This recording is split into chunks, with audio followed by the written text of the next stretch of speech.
আসসালামু আলাইকুম এভরিওয়ান। আজকে আমি ২টা রেসিপি দেখাবো রান্নার। এইটা হচ্ছে, বলুন তো এটা কি মাছ? এটা হচ্ছে বাইম মাছ আছে এখানে। এখানে টোটাল হচ্ছে বিলের মাছ সবগুলো। এগুলো আমি ভুনা করব। তেলের মধ্যে পেঁয়াজ, কাঁচামরিচ, আদা রসুনের বাটা দিয়ে দিলাম, তারপর জিরা বাটা দিয়ে দিলাম। সব বাটা দিয়ে ভালো মতো নেড়ে চেড়ে নেব যাতে লেগে না যায়। তারপর আমি দিয়ে দিলাম হলুদের গুঁড়ো, মরিচের গুঁড়ো, সব কিছু অল্প পরিমাণে দিতে হবে যেহেতু এটা ভুনা করা হবে, এই জন্য সব কিছুই পরিমাণ মতো দিতে হবে। যদি একটা বেশি হয়ে যায় মশলা তাহলে কিন্তু খেতে ভালো লাগবে না। আমি মশলাটা ভালো মতো কষিয়ে নিব এখন, এই জন্য পানি দিয়ে দিলাম। এই তো কষানো হয়ে গেছে আমার মশলাটা। এখন আমি এই যে ভাজা মাছগুলো এখন দিয়ে দিব।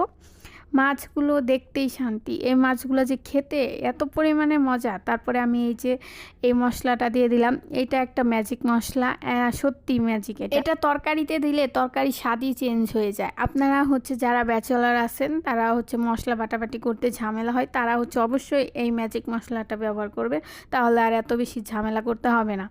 এখন আমি আরেকটা তরকারি রান্না করে নেব। এটা হচ্ছে কি বলুন তো, এটা হচ্ছে ধুন্দুল। আমি হচ্ছে মলা মাছ দিয়ে রান্না করব। এটা আমি মাখিয়ে রান্না করব একদম।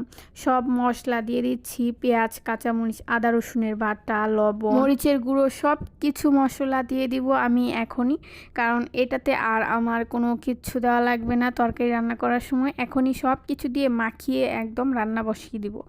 এই রান্নাটা যে কী পরিমাণের মজা আপনাদের কি বলবো।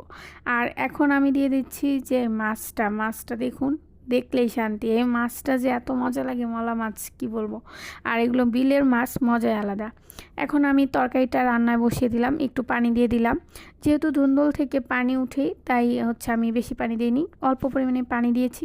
এই তো আমার রান্নাটা হয়ে গেছে। সবাইকে ধন্যবাদ ভিডিওটি দেখার জন্য। আল্লাহ হাফেজ।